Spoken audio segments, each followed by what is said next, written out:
Altin, le të kalojmë tani tek tema kryesore e rezistencës ndaj insulinës, sepse thuhet që është nëna ose burimi i shumë sëmundjeve moderne dhe ajo ekziston në trup shumë kohë përpara se të na shfaqet diabeti. Çfarë është realisht, çfarë ndodh në trup dhe si ta kuptojmë? Cilat janë shenjat të cilat duhet t'i kushtojmë vëmendje? Atëherë duhet të kuptojmë që rezistenca ndaj insulinës nuk është një sëmundje me vete. Është ajo toka ku janë mbir farat e sëmundjeve, prandaj mos sëmundjeve moderne që ne kemi kryesisht, prandaj është quajtur nëna e sëmundjeve. Shoh çfarë ndodh. Njeriu me diabet thuhet që duhet marrë ilaçe të rjetën.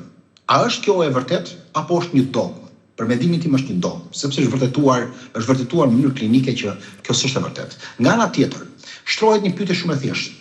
Pse mjekësia ka ecur më shumë se kur? Ne kemi më shumë ilaçe se kur, kemi aparatura më shumë se kur dhe diabeti po shtohet dhe më ende përsëri nuk po kurohet, sepse ne nuk po trajtojmë shkaqet. Ne po merremi vetëm me shifrat, merremi me analiza dhe merremi vetëm me ilaçet ose me pasojën. Diabeti nuk fillon me sheqeri. Diabeti fillon me rezistencën ndaj insulinës. Insulina nuk është një armik, si ne kemi menduar. Ajo është një hormon mbijetese për trupin tonë. Problemi është kur ne kemi filluar në jetën tonë të bombardohemi nëpërmjet mjedhit, nisë shtesë, ushqimit industrial, stresit kronik, pagjumësisë dhe problemi kryesor është që diabeti tipi 2 që është baza kryesore nuk është mungesë e insulinës, por tepritja e saj. Dhe ne kemi keq kuptuar këtë gjë. Ne themi është mungesë insuline. Jo, është tepritje. Sepse ja ta shpjegojmë thjesht që në fazat e hershme, kur pankreasi nuk është dëmtuar, po flasim gjithmonë, se diabeti tipi 1 është mungesë e insulinës, po flasim diabetin tipi 2, që është baza kryesore që është më e parapër sot. Pankreasi në momentet e para nuk është dëndel. Ai prodhon më shumë insulinë se normalja nga ajo që ne fusim në ushqimin tonë.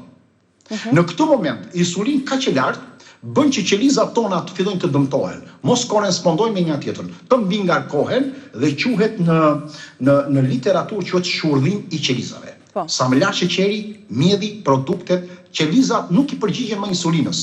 Trupi kërkon më shumë insulinë, pankreasi ka për të filluar prodhojë më shumë kur konsumojmë këto ushqime, qelizat do rezistojnë akoma më shumë. Dhe rezultati do jetë insulinë e lartë, sheqeri i lartë, metabolizëm i shkatruar. Pra, në këtë moment ne mund të themi kemi një metabolizëm të shkatruar. Pra, nuk kemi rregulluar metabolizmin ton që është baza kryesore. Pra, mund të themi konkretisht, diabeti është sëmundje apo simptom e një metabolizmi të shkatruar. E njëjta gjë ndodh me problemin e rezistencës ndaj insulinës. Teprica fillon me një tepricë insuline, e cila vazhdon me një rezistencë dhe pastaj përfundon në fund fare me lodhjen e pankreasit. Sepse pse kjo rezistenca ndaj insulinës, që është e fshehtë në shumicën e raste, pra nuk është thjesht glicemia në gjak që ne masim, pse lidhet, pse është nëna e shumë sëmundjeve? Sepse kjo insulinë e tepërt ndikon pothuajse në çdo qelisë të trupit tonë, e cila lidhet me problemet e diabetit, obezitetin, hipertensionin, me kolesterolin, me trigliceridet, me mërqinën e ndryshme, me PCOS-n, me inflamacionin kronik, me problemet e sëmundjeve autoimune, lidhet të rezistenca e insulinës, me Alzheimerin, me Parkinsonin dhe me një pjesë kryesore të kancerit. Pra ne duhet kuptojmë që janë të gjitha në ndek të një peme biologjike që kanë një trung dhe një rënjë. Kanë pikërisht rezistencën ndaj insulinës. Dhe trupi flet që në fillimin e parë. Si flet trupi, si e kuptojmë pra, si simptomat? Po, trupi flet që në momentet e para, gradualisht e jep sinjale trupi. Atëre, sinjalet e trupit janë lodhje, rënje të energjisë, kemi uri të shpeshtë. Pra, në momentin e saktuar, edhe pse kemi ngrënë ose një kohë që ne duhet ham drek, ham me një shpejtësi të madhe dhe mezi presim se po na dridhen duart, kemi diçka, pra tregojmë që kemi problem metabolik. Kemi një shtime shumë të lartë të peshës në bark kryesisht. Kemi mjergull mendore, kemi nervozizëm, ndonjëherë kemi ankth, kemi cikje të çrregullta tek femrat, kemi pra probleme simptomave hormonale. Kemi vështirësi për të rënë nga pesha, nuk biem nga pesha, sa do mbajmë agjërime, sa do bëjmë dieta. Kemi rritje të qimeve të gratë, të cilat janë të lidhura me hormonet. Vërtet, destabilitetin e tyre të estradiolit e progesteronit, por mos harrojmë dhe një gjë, baza kryesore është rezistenca ndaj insulinës. Kemi ulje të libidos, të marrëdhënieve seksuale. Baza është përsëri kjo. Problemi me fertilitetin, thelbi dhe shkaku përsëri, një nga kryesorë, se nuk është vetëm shkakë, po flasim për rezistencën. Pra të gjitha këto është ky element, rritje e tensionit të lartë her pas hershëm. Njëherë kemi tension të lartë, një normal, her pas herë tension të lartë. Kemi mëlçi të ndryshme, kemi dhimbje kyçesh, kemi inflamacion të vazhdueshëm. Ky është problemi të cilët e shoqërojnë që në momentin e parë dhe pastaj kush përthen. Qartë. Po mirë, këto janë simptoma të cilat njerëzit mbase mund t'i lidhim dhe me gjendje të tjera shëndetësore. Por, për ta vërtetuar më së miri, ka analiza që na tregojnë dhe na çojnë drejt kësaj gjendje pra të kuptojmë që kemi rezistencë ndaj insulinës?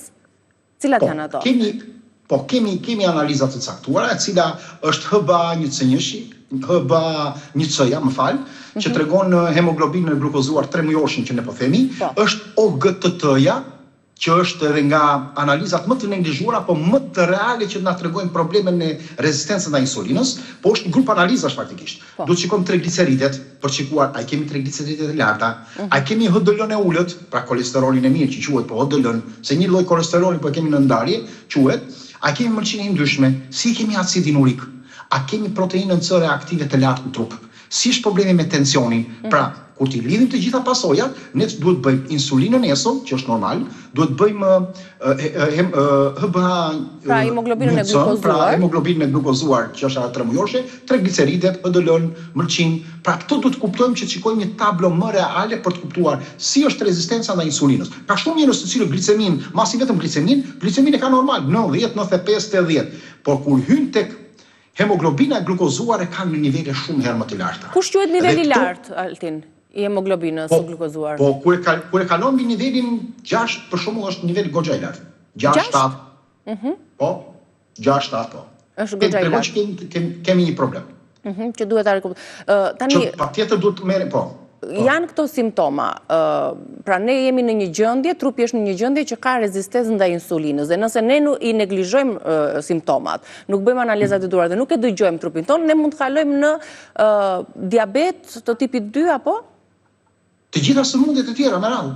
Edhe me radhë. Të thash, është pikërisht këto sëmundje, do ushqej kancerin, do ushqej problemet që ne kemi në hormone, në lidhjen e qimeve, në problemet e destabilitimit hormonal, të problemit të menstruacioneve, të problemit të kolesterolit, problemet të hipertensionit, të diabetit, të shumë problemeve. Pra, prandaj tash është nëna e sëmundjeve, është në teren, të cilën ne kemi hedhur farën tonë përmjet ushqimit dhe jetës që kemi bërë. Pra, nëse ndërrymë në kohë, ne mund ta kthejmë mbrapsht, mund ta rregullojmë insulinën dhe në ç'më mënyrë do ta tregojmë pas reklamave. Pra kjo kthehet mbrapsht, siç është diabeti që the nuk mund të jetojmë gjithë jetën me ilaçe. Pas reklamave le të japim disa shpjegime se si mund ta kthejmë mbrapsht rezistencën ndaj insulinës.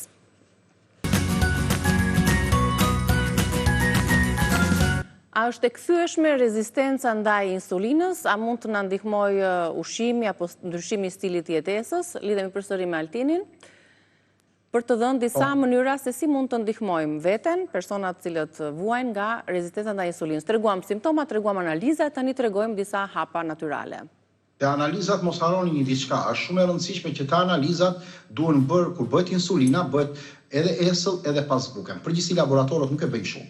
Bëjnë vetëm esëll dhe ripërsërisin një herë tjetër. Po duhet të tregoj sepse vërtet insulina bazale është metabolike, është ajo esëll. Po nga ana tjetër për të kuptuar gjatë një agjerimi se sa e kemi nivelin e insulinës një gjatë. Po nga ana tjetër, pas 2 ore të ushqimit, tregojmë realisht si reagon ushqimi në aspektin metabolik tonë. Si reagon trupi ndaj karbohidrateve.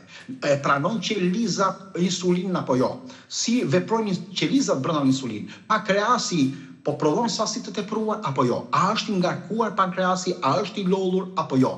Kështu që është e mira që të bëhet edhe 2 orë pas buke për shikuar djegjen e yndyrës, rritjen e inflamacionit, dëmtimit e enëve gjakut, për shikuar të gjithë këto element bazë dhe pastaj të japim një konkluzion ndoshta edhe më të mirë. Nësa për çështjen e kthimit që thua ti, kjo mundet të kthehet, pra gjendja nga rezistencë insulinës dhe të kthehemi në gjendje normale, po, sepse kjo nuk shërohet me ilaçe. Sepse ilaçet nuk përmirësojnë shkakun. Problemi është që ne përmirësojmë shkakun. Në rast se ne nuk kemi një dëmtim të pankreasit, nuk e kemi të lodhur, nëse nuk ka vite të tëra që zgjat, atëherë ne kemi një probabilitet shumë të lartë që ne mund ta rikthejmë. E para, duke që të ulim nivelin e insulinës, duhet të përmirësojmë gjumin. Duhet të ulim nivelin e stresit. Duhet të lëvizim më tepër dhe të bëjmë më tepër aktivitet. Duhet të zgjedhim një ushqim më real. Duhet të ulim vakte të ushqimit dhe jo në çdo kohë që të ushqemi, se s'është e rëndësishme që ne ham shëndetshëm. Edhe kur ham shëndetshëm, insulina rritet. Sa do shëndetshëm të ushqesh, insulina rritet, pra nuk qëndron. E vetmja kohë kur insulina nuk rritet është midis dy periudhave që nuk hahet bukë, pra që nuk hahet ushqim. Atëre bie sepse qeliza fillon dhe qetësohet. Prandaj duhet ta dimë edhe këtë gjë. Pra varet jo vetëm çfarë ham, por edhe kur ham. Pra në shumicën e rasteve ajo mund të kthehet.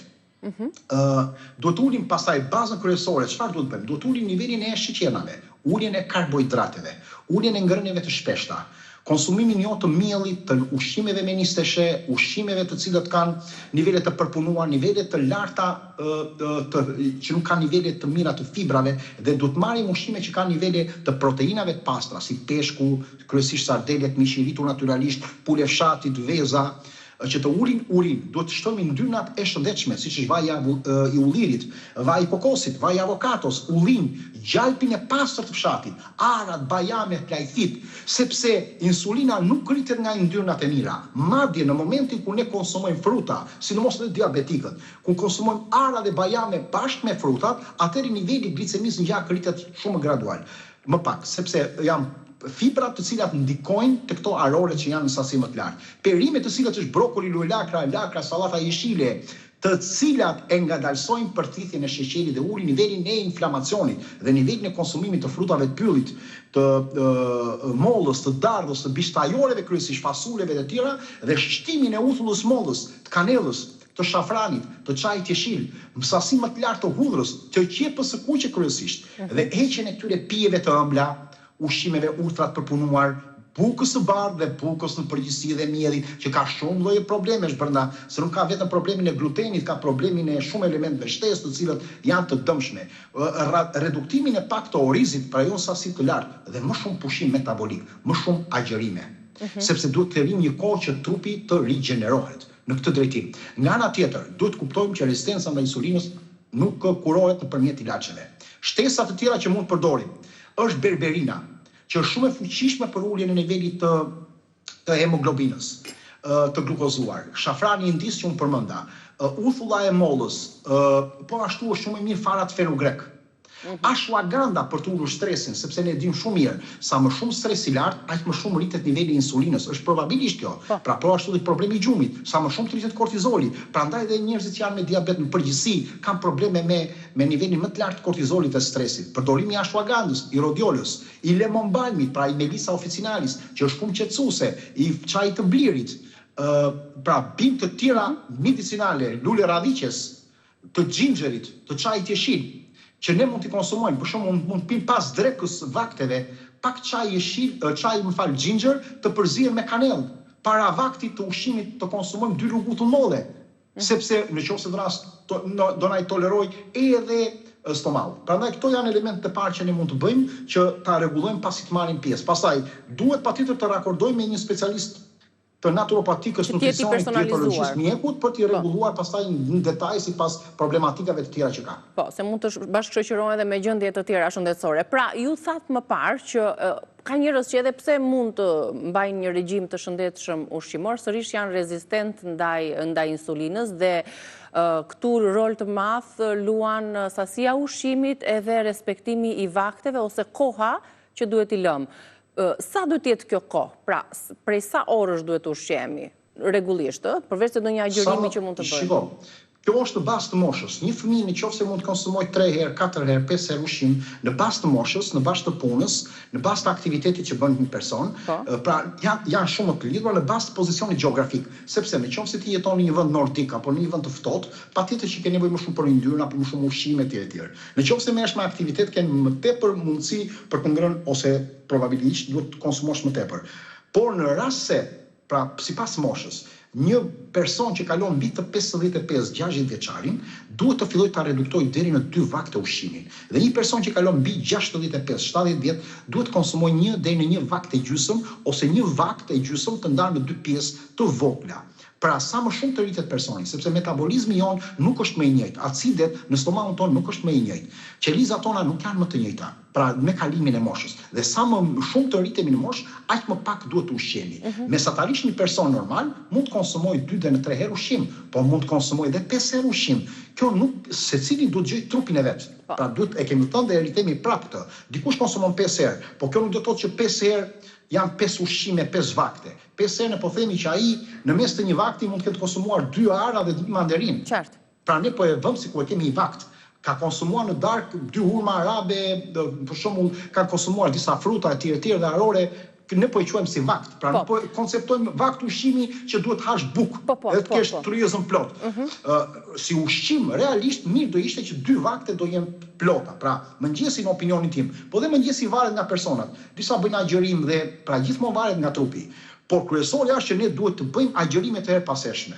Duhet i lëmë një farë kohë trupit që të qetësohet. Se sa më shumë fusim ushqim, insulina gjithmonë do fillojë të punojë. Pra do rritet. Po patjetër për çdo herë. Sidomos tani edhe pas tryezave të ngarkuara të ditëve të fundit të dhjetorit dhe fillimit të janarit. Ato do kalojnë për 1 javë, 2 javë, se tani po të bëjnë analizat, njerëzit duhet bëjnë analizat tani se kanë të gjitha të rritura dhe nuk tregojnë real. Edhe ku kemi temperatura nuk duhen bërë analizat. Edhe ku nuk kemi një gjendje të mirë duhen bërë analizat. Edhe ku kemi një natë, 2 net pa gjumë, dhe ku jemi stresuar, jo, sepse kemi edhe problemin jo ngarkuar trupi, po për shembull bëhet sekuestrim i hekurit në mëlçi dhe mund ta dalë anemi. Ziku do shkojë për të rregulluar këtë nivel të hekurit, sepse ziku është antioksidant, prooksidant është hekuri. Disa nga mineralet kryesore nuk funksionojnë dhe janë dëmtuar dhe nuk dalin mirë në qelizat e kryesore të gjakut ku bëjmë analizat. Dhe mund ta dalin analizat të gabuara, kur ne kemi një inflamacion ose jemi pak të sëmur ose kemi stres.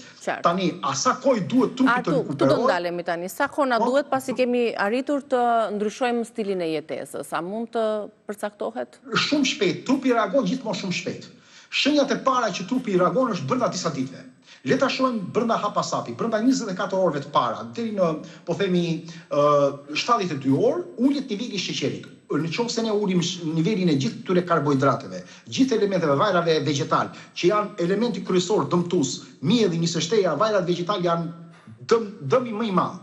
Që në momentin e parë 24 orë ku ne fillojmë eliminojmë këto, pra nivelin filloi të stabilizohet sheqeri, ulet niveli i fryrjes. Shenjat që shikojmë që uria është pak më e kontrolluar.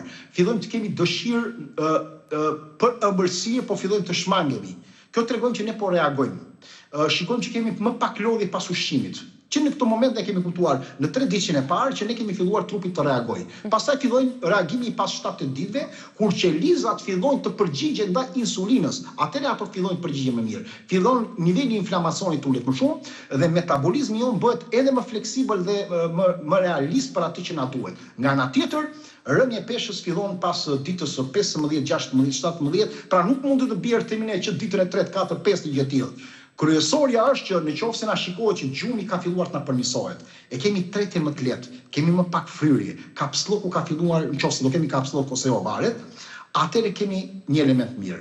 Elementet e tjerë të rregullimit të insulinës, nëse do kemi shumë probleme, pas 1 muaji fillon faza e kyçeve. Insulina duke rënë ndjeshëm, fillon të ndërhyn pasaj deri në inde. Fillon mëlçia të fillojë të çlirohet nga yndyrat. Fillon mëlçia të qetësohet. Fillon që mos kemi yndyra në mëlçi të bie. Nga analiza do shikojmë një përmirësim të triggliceridëve, të sheqerit, të glisemisë, problemit të kolesterolit, të shumë elementeve të tjerë. Dhe pas 6 muajve fillon normalizimi ose edhe 3 muaj, po varet nga personi, 3 deri në 6 muaj po ashtu, fillon një stabilizim dhe një ndryshim total i thellë i trupit të një personit. Nga stili i jetesës ai ka filluar të ndryshojë. Dhe që të bëj, që nga aktiviteti, që nga gjumi, që nga ulja e stresit, përdorimi i vajrave esencial, përdorimi atyre çajrave, bimbe, ushqimit, dietës, agjërimeve të herpashershme, largimit nga ushqimi dhe nga elemente dëmshëm, atëherë ne po fillojmë që të rregullsojmë dhe ta përmirësojmë trupin brenda atyre 6 muajve. Në rast se këto nuk ndodhin, atëherë këto gjëra të patrajtuara do rrisin nivelin e stresit më lart. Do fillojnë që gjumi të bëhet më i vështirë. Do kemi më shumë uri ndaj ushqimit. Do kemi pritshmëri sikur do rregullohet diçka nëpërmjet disa ilaçeve, por nuk kemi për ta rregulluar. Trupi jo nuk është dembel që ne neglizhojmë. Ai ka nevojë për kohë, nuk ka nevojë për presion, nuk ka nevojë për sforcim, por ama ai ka nevojë për udhëzim dhe ka nevojë që ai të dëgjohet. Të ngadalsohet ushqimi të paktën në 2 vakte. Maksimumin 3, po themi 2 vakte. Mos hahet shumë, mos hahet shpejt, që rezistenca ndaj insulinës mos kthehet në një dënim për trupin tonë. Trupi jon nuk na tradhton. Ai përpiqet gjithmonë të na mbrojë në mënyrën e jetesës më të mirë të mundshme. Por në një moment të saktuar, ai nuk e përballon dot më atë që po ne i sillim. Prandaj ai do reagoj. Dhe në qoftë se ne nuk do marrim masa, atëherë kjo do na silli problematika. Nuk është e thënë të na silli diabet, sepse është një rënjë që kalon në shumë elementë të tjerë. Pra uji që ne kemi ujitur ose këtë tokë që kemi ujitur kalon në disa rënjë të tjera. Mund të na sillë një probleme hormonale, mund të na sillë një problem menstrual, mund të na sillë një probleme nervozore, mund të na sillë një problem në kancer, mund të na sillë pra në një tumor, mund të na sillë në shumë elemente të tjerë, në hipertension apo dëmtim të veshkave e të tjera. Qartë. Kjo është baza kryesore që ne mund të bëjmë. Qartë. Mirë, këto ishin këshillat e përgjithshme, ne duhet ta trajtojmë patjetër këtë temë sepse janë simptoma dhe shenja të cilat ndihen në masë në popullsi, por neglizhohen. Për shembull, një lodhje pas ushqimit neglizhohet shumë, asa hëngra, edhe jam si e lodhur, apo një mjegull truri lidhet me një lloj stresi apo pagjumësie. Kështu që gjithmonë duhet të dëgjojmë trupin ton për sa kohë nuk duam që të kalojmë me gjëra të rëndësishme. Për ushqime influencojnë dhe shumë hormone tjera si leptina, grelina, të cilët nuk kanë funksionuar mirë, tiroida patjetër është një bazë peptidi ypsilon apo të tjerë janë shumë hormone, por ama baza kryesore, po themi si bazë, si rënjë, është problemi i rezistencës ndaj insulinës të cilët na ka në bazë të stilit jetë tonë. E thash, në atë kuptim që ne jemi pak neglizhenz dhe kultura mjekësore nuk është në nivele optimale. Gjithsesi, të falenderoj Altin për këshillat dhe për shpjegimet e temës së sotme. Shpresoj të kemi ndihmuar sadopak në të drejtim. Me siguri po. Faleminderit dhe ditë të mbar. Faleminderit. Faleminderit dhe juve që na ndoqët në ditën e sotme. Shihemi nesër me Rezi Dielli. Kalofshi një ditë të bukur.